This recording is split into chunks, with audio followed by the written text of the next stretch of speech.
നമസ്കാരം സുഹൃത്തുക്കളെ, എൻ്റെ പേര് ആചാര്യ ഗോകുൽജി ആര്യ. നാം ഇന്നിവിടെ സംസാരിക്കാൻ പോകുന്നത് മുദ്ര ചികിത്സയെ പറ്റിയാണ്. മുദ്രകൾ എന്ന് പറഞ്ഞാൽ കൈകൾ കൊണ്ടുള്ള മുദ്രകൾ പിടിച്ച ശേഷം ബയോമാഗ്നറ്റിക് മെക്കാനിസത്തിൻ്റെ സംഭവിക്കുന്ന ഒരു വിഷയമാണ് മുദ്ര ചികിത്സ. മുദ്രകൾ പിടിച്ചുകൊണ്ട് പലതരത്തിലുള്ള രോഗങ്ങളും നമുക്ക് നിഷ്പ്രയാസം മാറ്റാൻ സാധിക്കും. അതിന് അതിൻ്റെതായ ഒരു ഡെഡിക്കേഷനും അതിൻ്റെ പിന്നിൽ ഒരു സമയവും എടുത്ത് നമ്മൾ ഇത് പരിശീലിക്കുകയാണെങ്കിൽ നമുക്ക് അത്ഭുതപൂർവമായ ഒരു വ്യത്യാസം നമ്മളുടെ ശരീരത്തിനുള്ളിൽ തന്നെ വരുത്തുവാൻ സാധിക്കുന്നതാണ്. നമ്മൾ ഇവിടെ അപാൻ വായുമുദ്ര കാണിക്കാം. അപാൻ വായുമുദ്ര ഇത് നമ്മുടെ ഈ തർജിനി ഉള്ളിലേക്കും ഈ അങ്കുഷ്ഠ അതിൽ മധ്യമവും അനാമികവും ചേർന്ന് ചെറുവിരൽ അതായത് കനിഷ്ഠിക പൊന്തി നിൽക്കുന്ന ഈ അവസ്ഥയാണ് അപാൻ വായു മുദ്ര എന്ന് പറയുന്നത്. ഈ അപാൻ വായു മുദ്ര നമ്മൾ ചെയ്തു കഴിഞ്ഞാൽ നമുക്ക് ഹൃദയ സംബന്ധമായ പലതരം പ്രോബ്ലംസും, അത് ക്ഷീണമുണ്ടായാലും രക്തസംബന്ധമായ BP അങ്ങനെയുള്ള അവസ്ഥകൾക്കും വളരെയധികം ഇത് ഗുണപ്രദമാണെന്ന് കണ്ടുവരുന്നുണ്ട്. ഈ മുദ്ര നിങ്ങൾ 5 മിനിറ്റ് പരിശീലിക്കണം. അങ്ങനെ 5 മിനിറ്റ് വീതം 3 നേരമാണ് ഈ അപാൻ വായു മുദ്ര, 3 പ്രാവശ്യമാണ് അപാൻ വായു മുദ്ര പരിശീലിക്കേണ്ടത്. അപ്പോൾ ഒരു റൗണ്ട് ചെയ്യുമ്പോൾ 15 മിനിറ്റ് ആയി വരും. അപാൻ വായു മുദ്ര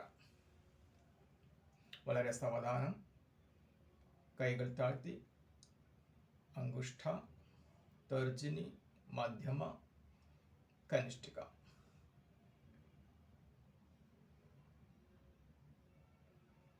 അനാമിക. ഈ 3 തരത്തിലുള്ള അപാൻ വായു മുദ്ര. റിലാക്സ്. അപാൻ മുദ്ര. അപാൻ മുദ്ര നമ്മൾ ചെയ്യുന്നത് 3 വിരലുകൾ താഴ്ത്തി 2 വിരലുകൾ അതായത് നമ്മളെ തർജിനിയും കനിഷ്ഠികയും മുകളിലേക്കായി വെച്ചുകൊണ്ടാണ് അപാൻ വായുമുദ്ര. അപാൻ വായുമുദ്ര. അടുത്ത് നമ്മൾ ചെയ്യാൻ പോകുന്നത് പ്രാണമുദ്ര. പ്രാണമുദ്ര ചെയ്യുമ്പോൾ തർജിനിയും മധ്യവും ചേർത്ത് അങ്കുഷ്ഠ, കനിഷ്ഠിക, അനാമിക ഈ 3 വിരലുകൾ കൂട്ടിച്ചേർത്ത് ബാക്കി 2 വിരലുകൾ മുകളിൽ വെക്കുന്നത് ആണ് അപാൻ വായുമുദ്ര. പ്രാണമുദ്ര. പ്രാണമുദ്ര.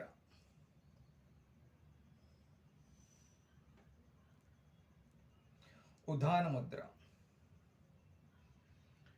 അങ്കുഷ്ഠ, തർജിനി, മധ്യമ, അനാമിക ചേർത്ത് വെച്ച് കനിഷ്ഠിക ഉയർത്തി വെക്കുന്നതാണ് ഉദാനമുദ്ര. ഉദാനമുദ്ര. മുകുൾ മുദ്ര. ഈ 5 വിരലുകളും ചേർത്ത് വെച്ച് ഒരു മുകുളത്തിൻ്റെ മാതിരി, മുട്ടിൻ്റെ മാതിരി ഉണ്ടാക്കുന്നതാണ് മുകുൾ മുദ്ര. വ്യാനമുദ്ര. വ്യാനമുദ്രയിൽ നമ്മൾ അങ്കുഷ്ഠ, തർജിനി, മധ്യമ 3 ചേർത്ത് വെച്ച് അനാമിക, കനിഷ്ഠിക ചേർത്ത് വെച്ച് മുകളിലേക്ക് ഉയർത്തി വ്യാനമുദ്ര. കൈവിരലുകൾ ചേർത്ത് വെക്കുക. കൈവിരലുകൾ ചേർത്ത് വെച്ചു.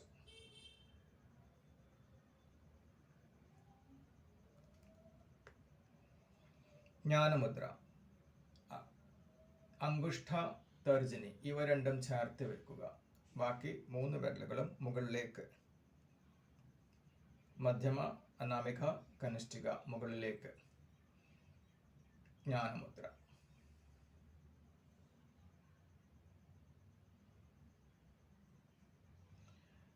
വായുമുദ്ര.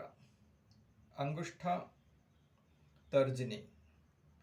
തർജിനിയുടെ മുകളിൽ അങ്കുഷ്ഠ വെക്കുക. ബാക്കി 3 വിരലുകളും മുകളിലേക്ക് ഉയർത്തി വെക്കുക. വായുമുദ്ര. ആകാശമുദ്ര. അങ്കുഷ്ഠ മധ്യമ ചേർത്ത് വെച്ച് ആകാശമുദ്ര. ആകാശമുദ്ര. ശൂന്യമുദ്ര. ആകാശമുദ്ര വെച്ച് ചെയ്യുന്നത് പോലെ തന്നെ കൈകൾ അങ്കുഷ്ഠ മുകളിലേക്ക് ഉയർത്തി വെച്ച് കഴിഞ്ഞാൽ അത് ശൂന്യമുദ്രയാണ്.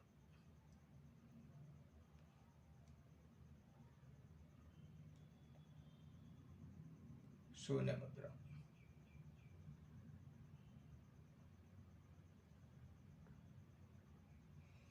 പ്രാൺമുദ്ര. അനാമികയും അങ്കുഷ്ഠവും.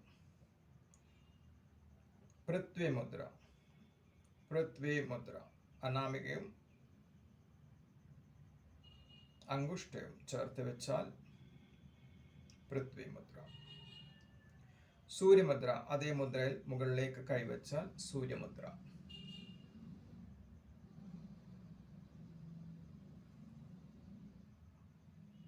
ഇന്ദ്രമുദ്ര.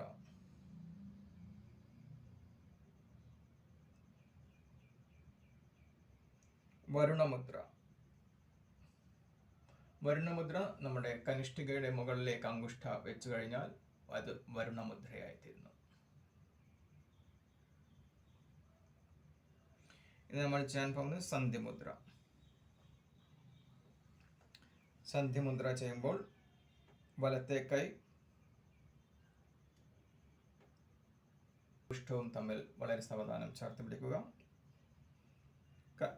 അനാമികയും അങ്കുഷ്ഠയും തമ്മിൽ ചേർത്ത് പിടിക്കുക. സന്ധിമുദ്ര.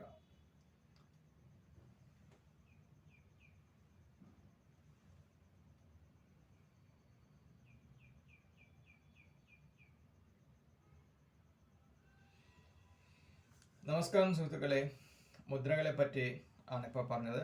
ഇതിൻ്റെ ആരോഗ്യം, ഈ മുദ്രകൾ നമ്മൾ ദിവസവും ചെയ്തു കഴിഞ്ഞാൽ ശരീരത്തിൻ്റെ ഒട്ടുമിക്ക വ്യാധികളും ആദികളും വളരെയധികം മാറിക്കിട്ടും എന്നതായിരിക്കും. എല്ലാവർക്കും സർവേശ്വരൻ അനുഗ്രഹിക്കട്ടെ. ഈ മുദ്രകൾ പ്രാക്ടീസ് ചെയ്ത് അവനവൻ്റെ ആരോഗ്യം കാത്തുസൂക്ഷിക്കുക.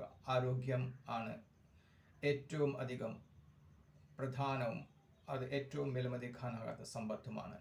ആരോഗ്യം എല്ലാവരും സംരക്ഷിക്കാൻ തയ്യാറായിരിക്കുക. നമസ്കാരം.